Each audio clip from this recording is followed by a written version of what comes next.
students, I am back with our chapter 5, that is organizing. Organization refers to a group of persons. Organization क्या है? एक group of persons है who work together to achieve some common goals. Organization एक group of persons है जो किस लिए काम करते हैं? To achieve some predetermined goals. जो हमारे goals पहले से settled हैं, जिसके लिए हमने planning की है, उनको achieve करने के लिए जो एक group of persons होता है वो organization कहलाता है. In other words, it is a process. Organization क्या है? एक process है of bringing together physical में क्या आ सकता है? जैसे हमारा raw material, land, फाइनेंशियल मतलब जो हमारी कैपिटल है और जो हमारी मनी है, एंड ह्यूमन रिसोर्सेज में कौन आएंगे? हमारे एम्प्लॉइज, वर्कर्स, लेबर. तो ऑर्गेनाइजेशन क्या है? एक प्रोसेस है, physical, human resources and financial, and making relationship among them to achieve predetermined objectives. और इन सारी चीजों में कोऑर्डिनेट करना, कंबाइन करना, रिलेशनशिप बनाना. क्यों? To achieve predetermined objectives. जो हमारे गोल्स हमने कुछ पहले से सेट किए होते हैं, उनको अचीव करने के लिए एक ग्रुप ऑफ पर्संस बनाया जाता है. वो क्या कहलाता है? ऑर्गेनाइजेशन. फॉर एग्जाम्पल, जैसे हमारा कोचिंग इंस्टीट्यूट, वो क्या कहलाता है? वो भी एक ऑर्गेनाइजेशन है. क्यों? क्योंकि वहाँ पे सारे टीचर्स मिलके एक ग्रुप बनाते हैं और उनका गोल क्या कहलाता है? To give better and better result to students. देखेंगे अब हम इसकी definitions. According to Theo Haimann, organisation क्या है? Organization is the structural framework within which various efforts are coordinated to each other. थियो हाइमन ने ऑर्गेनाइजेशन को क्या बताया है? ऑर्गेनाइजेशन एक स्ट्रक्चरल फ्रेमवर्क है, एक फ्रेम है किसी भी वर्क को परफॉर्म करने के लिए, जिसमें various efforts are coordinated to each other, और वेरियस फैक्टर्स को हम एक दूसरे के साथ कनेक्ट करते हैं और एक दूसरे के लिए काम करते हैं, just for common objectives and predetermined goals. Thus, it is the backbone of management. Organization क्या है? मैनेजमेंट की बैकबोन है. After planning करने के बाद the next step is organization. हमने प्लान कर लिया, हमें ये काम करना है, उसके बाद वो वर्क को परफॉर्म करने के लिए जो वेरियस ग्रुप्स ऑफ पर्सन होता है to achieve predetermined goal is known as organisation. Organisation के अब हम characteristics. Now these are the characteristics, objectives and importance of organization. The first characteristic is group of person. Organization क्या है? एक group of person है. Next, base of business. किसी भी business को हम ऑपरेट करते हैं या स्टार्ट करते हैं तो कुछ वर्क को परफॉर्म करने के लिए हमें ग्रुप ऑफ पर्सन्स चाहिए होते हैं. So without these persons we can't work on any work. So it is a base of business. Next is coordination. Organisation क्या है? एक ग्रुप ऑफ पर्सन है, तो उसमें वेरियस टाइप्स ऑफ पर्सन्स रहेंगे और वेरियस फैक्टर्स रहेंगे, तो उन सबके बीच एक कोऑर्डिनेशन भी होता है. Next, machine of management. Management के 5 फंक्शंस होते हैं, that is planning, organizing, staffing, directing and controlling. जिनमें से first planning we have studied already. Next is organization, organizing. तो ऑर्गेनाइज करने के लिए क्या होता है? ये एक मशीन है. कैसे? ये जो कुछ प्रोसेस है, मशीन क्या करती है? जो भी हम वर्क है उसको स्टेप बाय स्टेप परफॉर्म करती है. तो ऑर्गेनाइजेशन भी क्या है? नेक्स्ट स्टेप है. किस चीज का? मैनेजमेंट का नेक्स्ट स्टेप है. And last is universal. कहीं पे भी in the all over world हमें ऑर्गेनाइजेशन जरूरी होता है, because without group of persons we can't work. Next, objectives. The first objective is service motive. सबसे पहला ऑब्जेक्टिव क्या होता है ऑर्गेनाइजेशन का? कि अपनी सर्विसेज प्रोवाइड करना. जैसे अभी मैंने आपको एग्जांपल दिया था टीचर्स का, कोचिंग इंस्टीट्यूशन का, तो वो क्या है? एक अपनी सर्विस प्रोवाइड करते हैं. Relation between labour and capital. Organization क्या है? एक ग्रुप ऑफ पर्सन है, तो ये क्या मैनेज लेबर्स एंड कैपिटल, जो भी हमारे लेबर है, एम्प्लॉय है और जो हमने हमारा कैपिटल इन्वेस्ट किया है वो दोनों में अच्छा कोऑर्डिनेशन लाता है। Next, maximum production at minimum cost, ज्यादा से ज्यादा प्रोडक्शन करना एट मिनिमम कॉस्ट, कम से कम लागत में। कौन परफॉर्म करता है ये वर्क? ऑर्गेनाइजेशन। उसका नेक्स्ट ऑब्जेक्टिव होता है। Next, optimum use of available resources, जितने भी रिसोर्सेज हमारे पास अवेलेबल हैं उनका बेस्ट से बेस्ट यूटिलाइजेशन करना। नेक्स्ट, फ्यूचर ट्रेनिंग, ऑर्गेनाइजेशन का जो नेक्स्ट ऑब्जेक्टिव होता है, जो मेन ऑब्जेक्टिव होता है वो क्या होता है? डिफरेंट टाइम्स पे हमारे जो वर्कर्स हैं, जो हमारा ग्रुप ऑफ पर्सन है, उनको वेराइटी ऑफ ट्रेनिंग्स प्रोवाइड करना।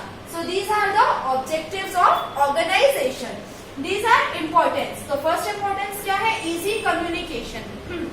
ऑर्गेनाइजेशन में ग्रुप ऑफ पर्सन्स है तो वो एक दूसरे से क्या करेंगे? कम्युनिकेट करेंगे, तो उनके बीच का जो कम्युनिकेशन है वो इजीली हो सके।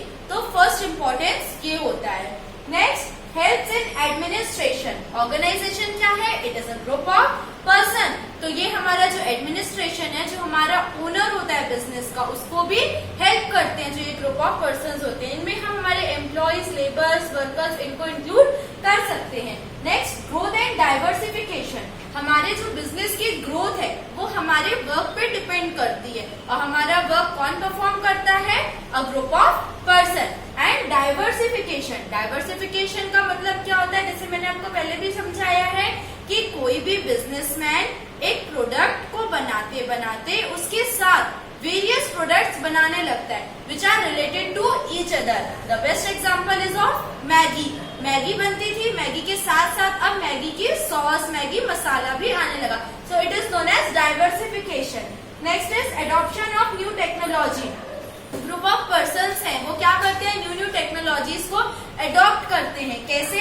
डिफरेंट टाइप्स में जो उनको ट्रेनिंग प्रोवाइड की जाती है तो वो न्यू जो टेक्नोलॉजी, मॉडर्न टेक्नोलॉजी होती है उनको अडॉप्ट करके ही वो सारी ट्रेनिंग्स प्रोवाइड की जाती हैं। Next, creative thinking.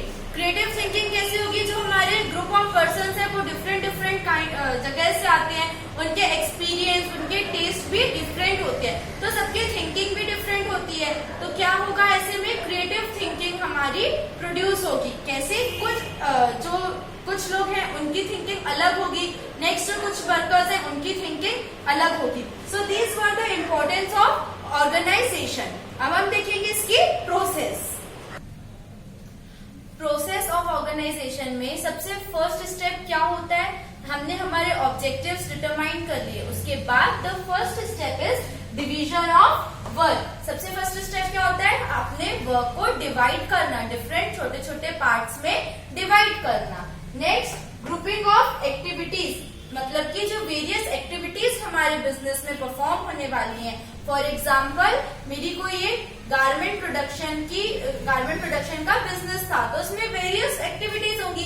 कुछ एक्टिविटीज होंगी प्रोडक्शन से रिलेटेड, कुछ होंगी सेलिंग से रिलेटेड, कुछ होंगी पैकिंग से रिलेटेड। तो वेरियस एक्टिविटीज को डिफरेंट पार्ट्स में इकट्ठा कर लेना, ग्रुपिंग ऑफ एक्टिविटीज मतलब ग्रुप बना लेना। नेक्स्ट, एलोकेशन ऑफ वर्क, मतलब हमारे पास वो वर्क को परफॉर्म करने के लिए वेरियस पर्सन्स को अपॉइंट करना, it is known as allocation of work. Fourth, delegation of authority, मतलब जो हमने वर्कर्स या हमारे पास एम्प्लॉयज अपॉइंट किए हैं वो जिस काम के लिए हैं उनको वो वर्क वो प्रोवाइड करना। डेलीगेशन ऑफ अथॉरिटी मीन्स कि जो काम जिसके लायक है उसको वो काम देना। नेक्स्ट, कोऑर्डिनेशन, इन सारे जो हमारे पास वर्कर्स हैं, एम्प्लॉयज हैं, वेरियस एक्टिविटीज परफॉर्म होने वाली हैं, उन सब में कोऑर्डिनेशन जमा के चलते रहना। Next and the last is evaluation. Evaluation means कि अब हम कोऑर्डिनेट कर रहे हैं, हमारा बिजनेस रन कर रहा है, ऑपरेट हो रहा है, तो डिफरेंट टाइम्स पे, टाइम इंटरवल पे उन वर्क को देखना कि वेदर दे आर राइट और रॉन्ग, हमारा काम अच्छे तरीके से परफॉर्म हो रहा है कि अच्छे तरीके से परफॉर्म नहीं हो रहा है। It is known as evaluation of our work. Next we will see organization structure. Structure of organization. Structure is the pattern in which various components or factors are interconnected. Structure क्या है? एक pattern है किसका?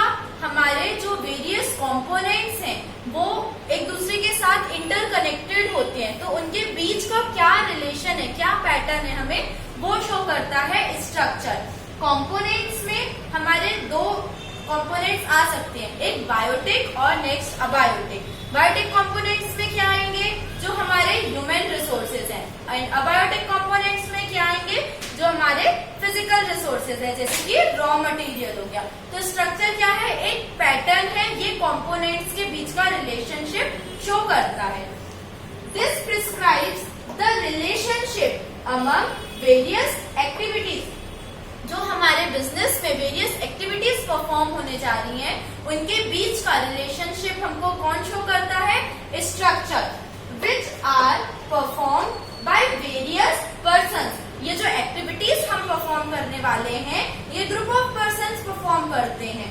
तो this structure shows relationships among people in the organization. जो various activities perform होने वाली हैं, जिन वेरियस पर्सन्स के through different kind of persons इन्हें परफॉर्म करते हैं, तो उनके बीच का क्या रिलेशनशिप है, वो एक दूसरे से इंटरकनेक्टेड कैसे हैं, ये हमें कौन शो करता है, structure, because it is the pattern. जैसे हमारे ह्यूमन बॉडी के लिए बोन्स बहुत ही जरूरी होते हैं, हेल्दी बोन्स बहुत ही जरूरी होते हैं। इसी तरीके से कोई भी ऑर्गेनाइजेशन के लिए डिफेक्टिव स्ट्रक्चर नहीं होना चाहिए, वो एकदम परफेक्ट स्ट्रक्चर होना चाहिए, बेस्ट से भी बेस्ट होना चाहिए। जो ऑर्गेनाइजेशन का स्ट्रक्चर होता है वो फ्लेक्सिबल होना चाहिए, मतलब चेंजेबल होना चाहिए, इसमें ज्यादा रिजिडिटी नहीं होनी चाहिए। क्यों? क्योंकि अगर हमारा इंटरनल और एक्सटर्नल एनवायरनमेंट में कुछ चेंजेस आते हैं, तो वो स्ट्रक्चर उन्हें अच्छे से इजीली एडप्ट कर सके, उसमें एडेप्टेशन पावर होनी चाहिए। नेक्स्ट हम देखेंगे कि कौन कौन से फैक्टर्स हमारे ऑर्गेनाइजेशन को अफेक्ट करते हैं। कौन कौन से फैक्टर्स हमारे ऑर्गेनाइजेशन स्ट्रक्चर को अफेक्ट करते हैं। सबसे फर्स्ट ऑब्जेक्टिव्स। हमारे जो ऑब्जेक्टिव्स हैं, हमारे बिजनेस के ऑब्जेक्टिव्स हैं, whether they are long term और शॉर्ट टर्म। लॉन्ग टर्म है तो हमें ग्रुप ऑफ पर्सन्स भी ज्यादा चाहिए, उनके बीच का रिलेशनशिप भी बहुत ही गहरा होना चाहिए, तो हमारा जो स्ट्रक्चर है बड़ा होगा और अदरवाइज हमारा स्ट्रक्चर छोटा होगा। साइज ऑफ बिजनेस, हमारा बिजनेस लार्ज स्केल प्रोडक्शन है कि स्मॉल स्केल प्रोडक्शन है। अगर ज्यादा बड़ा बिजनेस होगा तो हमें स्ट्रक्चर भी उतना ही बड़ा चाहिए होगा, और अगर स्मॉल स्केल बिजनेस होगा तो हमारा स्ट्रक्चर भी छोटा होगा। Next managerial strategy. जो हमारे बिजनेस के, हमारे वर्क के मैनेजर्स हैं, उनकी स्ट्रेटेजीज कैसी हैं, वो अपने वर्क को किस तरीके से परफॉर्म करते हैं, तो उस पर भी हमारा स्ट्रक्चर डिपेंड करता है। Next competitive position. जो हमारे कॉम्पिटिटर्स हैं, उनका हमारे साथ रेफरेंस कैसा है, उनका हमारे साथ रिलेशनशिप कैसा है, इस पे भी हमारा ऑर्गेनाइजेशन स्ट्रक्चर डिपेंड करता है। Next area. हमारा जो बिजनेस परफॉर्म जहां हम कर रहे हैं, जहां पे हमारा बिजनेस रन हो रहा है, ऑपरेट हो रहा है, वहां का एरिया कैसा है। अगर बहुत ही रेप्यूटेड एरिया है तो हमारी वहां पे इमेज बिल्डिंग भी अच्छी होगी। इमेज बिल्डिंग अच्छी होगी तो हमारा जो वहाँ पे वर्क है वो भी लार्ज स्केल में होगा, तो हमें हमारा स्ट्रक्चर भी बड़ा चाहिए होगा, it means group of person ज्यादा चाहिए होंगे। बट अगर हमारा कुछ ऐसे एरिया में बिजनेस है जहाँ की उतनी रेपुटेशन नहीं है, तो हमारा बिजनेस भी स्मॉल स्केल होगा, तो हमें लोग भी कम चाहिए होंगे, इट मीन्स स्ट्रक्चर भी हमारा छोटा होगा। Next ability of employees. मान लीजिए हमारे पास 5 वर्कर्स काम कर रहे थे, अगर हो सकता है कि एक वर्कर में 2 काम को परफॉर्म करने की क्वालिटी है, उसके अंदर वो एबिलिटी है, तो हम 5 की जगह 4 भी रख सकते हैं, तो हमारा स्ट्रक्चर क्या हो गया, छोटा हो गया। बट हो सकता है 5 की जगह हमें 7 वर्कर रखने की जरूरत पड़ जाए। क्यों? क्योंकि जो हमारे एम्प्लॉयज की एबिलिटी थी वो उस वर्क को उतना टाइम में परफॉर्म नहीं कर पा रहे थे, तो हमारा स्ट्रक्चर भी बड़ा हो जाएगा। तो ये सारे क्या है, इन सारे फैक्टर्स से हमारा ऑर्गेनाइजेशनल स्ट्रक्चर डिपेंड करता है, ये सारे फैक्टर्स अफेक्ट करते हैं। अब हम देखेंगे किन 2 पार्ट्स में ऑर्गेनाइजेशन स्ट्रक्चर डिवाइडेड होता है। ऑर्गेनाइजेशन स्ट्रक्चर 2 पार्ट्स में डिवाइडेड होता है। सबसे फर्स्ट क्या है, फंक्शनल स्ट्रक्चर। ये क्या होता है, it is the product of Taylor's mind. हमें फंक्शनल स्ट्रक्चर के बारे में किसने बताया था, टेलर ने। It shows a line of work which are performed by superintendent and subordinate. Functional structure हमें क्या बताता है, एक ये क्या है, एक लाइन है किसकी, हमारे वर्क के, जो किस चीज पे बेस्ड है, हमारे फंक्शंस, जो कौन परफॉर्म करता है, सुपरिटेंडेंट और जो सबऑर्डिनेट्स हैं। ये जो वर्क परफॉर्म करते हैं वो क्या वर्क परफॉर्म करते हैं, किसके अंडर में कौन होता है, ये लाइन को हमें कौन शो करता है, फंक्शनल स्ट्रक्चर। इसके कुछ कैरेक्टरिस्टिक्स होते हैं। सबसे फर्स्ट, टास्क इज डिवाइडेड, इसमें जो भी हमारा टास्क है वो वेरियस पार्ट्स में डिवाइड हो जाता है। नेक्स्ट, एरिया ऑफ ऑपरेशन, जिस जगह पे, जिस एरिया में हम हमारा वर्क ऑपरेट करने वाले हैं, कुछ काम करने वाले हैं, वो एरिया भी हमें बताता है फंक्शनल स्ट्रक्चर के थ्रू। लायबिलिटी ऑफ वर्कर्स, जो भी हमारा वर्क है उसके लिए किस बंदे की क्या लायबिलिटी है, क्या कौन सा सबऑर्डिनेट क्या वर्क को परफॉर्म करता है, वो भी हमें पता चलता है। Next, authority flows from top to bottom, functional structure में क्या होता है, जो भी अथॉरिटी है, जो भी ऑर्डर्स है, हमारा वर्क है, वो टॉप लेवल से बॉटम लेवल तक फ्लो होता है। मतलब ये ऐसे में होता है, ना कि नीचे से ऊपर ऑर्डर्स जाते हैं, ऊपर से नीचे की तरफ हमारे ऑर्डर्स दिए जाते हैं। तो इसको हम एक डायग्राम के थ्रू समझते हैं। फंक्शनल स्ट्रक्चर को समझने के लिए हम ये फ्लो चार्ट के थ्रू समझेंगे। सबसे फर्स्ट कौन होता है, फैक्ट्री मैनेजर, जो इन सारे वर्कर्स को, इन सारे एम्प्लॉइज को मैनेज करता है। फैक्ट्री मैनेजर के अंडर में कौन काम करता है, सुपरिटेंडेंट, ठीक है, ये हमारा एक टाइप से बॉस होता है, ये सबको ऑर्डर्स देता है। अब सुपरिटेंडेंट के अंडर में ये सारे क्लर्क्स और ये सारे बॉस वर्क करते हैं। तो सबसे फर्स्ट कौन होता है, टाइम क्लर्क, जिसका फंक्शन क्या होता है, कोई भी एक्टिविटी को परफॉर्म करने के लिए कितना टाइम एक्चुअल लगना चाहिए, आइडियल टाइम, और कितना टाइम हमारे वर्कर्स ले रहे हैं, ये फंक्शन कौन परफॉर्म करता है, टाइम क्लर्क। नेक्स्ट कौन होता है, रूटीन क्लर्क, ये जो हमारे वर्क में, हमारे बिजनेस में डे टू डे जो रूटीन हमारे डिसीजंस होते हैं उनको लेने का काम कौन करता है, रूटीन क्लर्क, ये डिफरेंट एक्टिविटीज से रिलेटेड होते हैं। नेक्स्ट होता है ऑर्डर क्लर्क, जो भी फैक्ट्री मैनेजर ने सुपरिटेंडेंट को ऑर्डर्स दिए हैं और जो सुपरिटेंडेंट ने वो ऑर्डर आगे बढ़ाए हैं, वो ऑर्डर कौन देता है, ऑर्डर क्लर्क, ये इनका फंक्शन होता है। नेक्स्ट होते हैं स्पीड बॉस। स्पीड बॉस का काम क्या होता है, क्या फंक्शन होता है कि हमारे वर्क को परफॉर्म करने के लिए हमारे वर्कर्स कितनी स्पीड से काम कर रहे हैं, वो किस स्पीड में काम कर रहे हैं, ये कौन देखता है, स्पीड बॉस।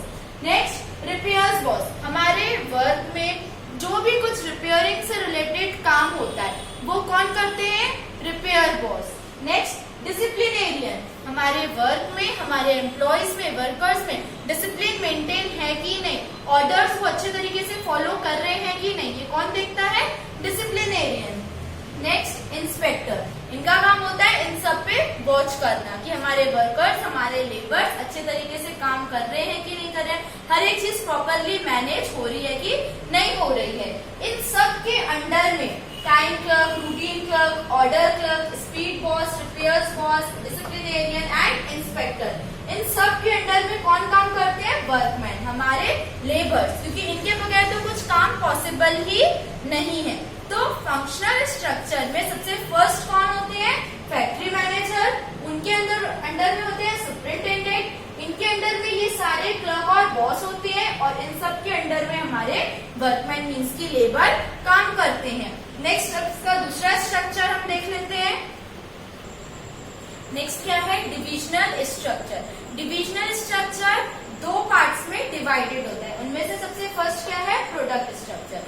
ऑर्गेनाइजेशनल स्ट्रक्चर दो पार्ट्स में डिवाइडेड था, फंक्शनल एंड डिविजनल। फंक्शनल अभी हमने समझा, अब डिविजनल भी again it is further divided into two parts, and the first is product structure. ये क्या होता है, it shows a line of various types of product in an organization. Product structure हमें क्या बताता है, जो वेरियस प्रोडक्शन हम करते हैं उनके बीच में क्या लाइन है, क्या क्या प्रोडक्ट्स हम बना रहे हैं, उनके बीच का structure, and the coordination between various departments of production. जो भी हमारा प्रोडक्शन हो रहा है, ऐसा तो है नहीं कि सारा प्रोडक्शन एक ही जगह पे होगा, उसके लिए हम वेरियस डिपार्टमेंट्स बनाते हैं अलग अलग, तो उन डिपार्टमेंट्स में क्या कोऑर्डिनेशन है, क्या कॉम्बिनेशन है, क्या एक लाइन है, वो हमें कौन बताता है, प्रोडक्ट स्ट्रक्चर। इसको हम एक रे डायग्राम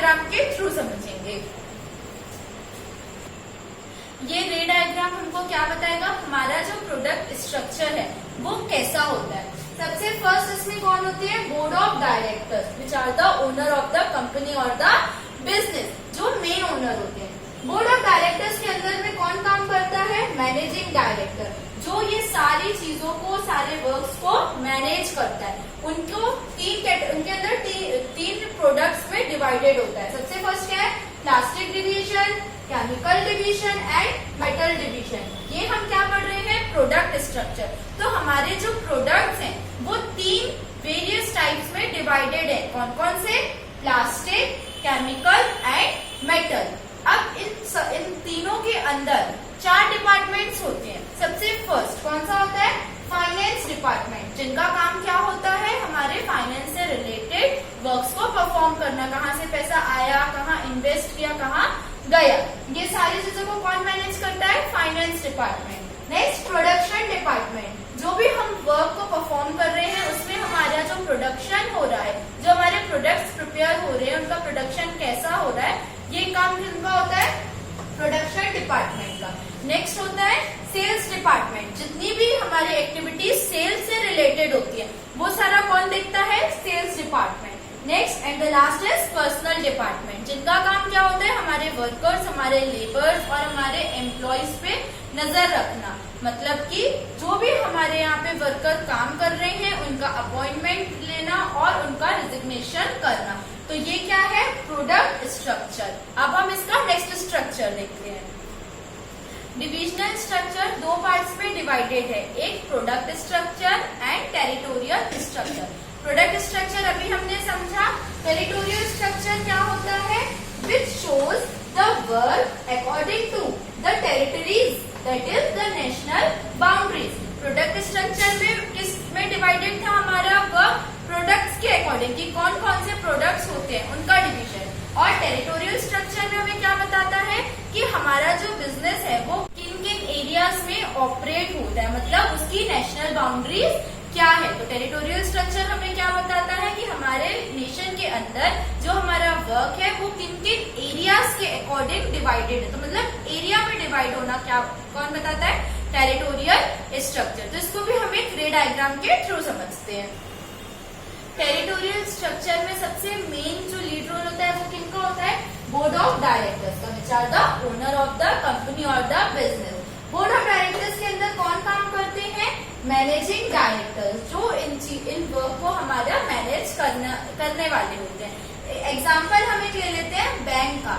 जैसे बैंक होती है हमारे यहाँ, तो वो किन किन रीजन्स में डिवाइडेड होती है, किन किन एरिया में डिवाइडेड होती है। तो वो किन बेस पे डिवाइड हो सकती है, तो वो देखते हैं northern region, western region, central region, eastern region and southern reason. तो जो भी हमारा वर्क है, जो भी हमारा बिजनेस है, वो एरिया टेरिटोरियल कंडीशंस के अकॉर्डिंग फैला हुआ रहता है। तो वो कहाँ कहाँ पे फैला होता है, हो सकता है ईस्ट में, वेस्ट, नॉर्थ, साउथ और सेंट्रल एरिया में। अब इन एरियाज में भी कुछ ब्रांचेस होती हैं, तो इन सब एरिया के अंदर 3 या 4 वो हमारे वर्क पे डिपेंड करता है कितनी भी हम ब्रांचेस ले सकते हैं। तो branch A, branch B and branch C. Territorial structure में सबसे पहले क्या है, बोर्ड ऑफ डायरेक्टर्स, उनके अंडर में कौन काम करेगा, मैनेजिंग डायरेक्टर। और फिर वो कहाँ कहाँ मैनेज करेंगे, किन किन एरिया में, तो इन एरिया में वो चीज को मैनेज करेंगे। और फिर इनके अंडर में होती है कुछ ब्रांचेस, वो डिपेंड करती है हमारे वर्क पे। अभी हमने देखा था डिविजनल स्ट्रक्चर के अंदर सबसे first product structure and the next is territorial structure. अब हम फंक्शनल स्ट्रक्चर और डिविजनल स्ट्रक्चर का डिफरेंस समझ लेते हैं। So the first difference is nature. Functional structure का नेचर कैसा होता है, अ सेपरेट डिपार्टमेंट वर्क। इसमें एक सेपरेट डिपार्टमेंट वर्क करता है, जैसे time clerk, time department, routine department. तो इसमें पर्टिकुलर एक डिपार्टमेंट होता है। और डिविजनल स्ट्रक्चर में क्या होता है, a separate division works for major product. इसमें डिफरेंट टाइप्स ऑफ प्रोडक्ट्स जो होते हैं वो सारे एक साथ मिलकर परफॉर्म करते हैं एक मेजर प्रोडक्ट के लिए। Next control. फंक्शनल स्ट्रक्चर में हमने फंक्शनल स्ट्रक्चर में सिर्फ फंक्शंस पढ़े थे, बट डिविजनल स्ट्रक्चर में हमने ये 2 पार्ट्स में और अगेन डिवाइडेड था, product structure and territorial structure. तो इसमें कंट्रोल करना क्या हो जाता है, थोड़ा सा इजी हो जाता है, बिकॉज आगे डिवाइडेड नहीं होता है और ये फर्दर 2 पार्ट्स में डिवाइडेड होता है, तो इसमें कंट्रोल होना थोड़ा सा डिफिकल्ट हो जाता है मैनेजर के लिए। Next, autonomy. It has less autonomy while divisional structure has more autonomy. क्यों ऐसा है? फंक्शनल स्ट्रक्चर में लेस ऑटोनॉमी इसलिए होती है बिकॉज इसमें सारे जितने भी क्लर्क और जितने भी बॉस थे वो सुपरिटेंडेंट के अंडर में काम करते हैं, तो जिनकी ऑटोनॉमी है उनका डिसीजन लेने का जो पावर है वो थोड़ा सा कम हो जाता है, वो क्योंकि सुपरिटेंडेंट के पास राइट चला जाता है। बट डिविजनल स्ट्रक्चर में ये ज्यादा इसलिए हो जाता है क्योंकि पर्टिकुलर एक अलग डिपार्टमेंट वर्क करता है, इसलिए एक पर्टिकुलर प्रोडक्ट के लिए, जिसमें ऑटोनॉमी थोड़ी सी ज्यादा हो जाती है।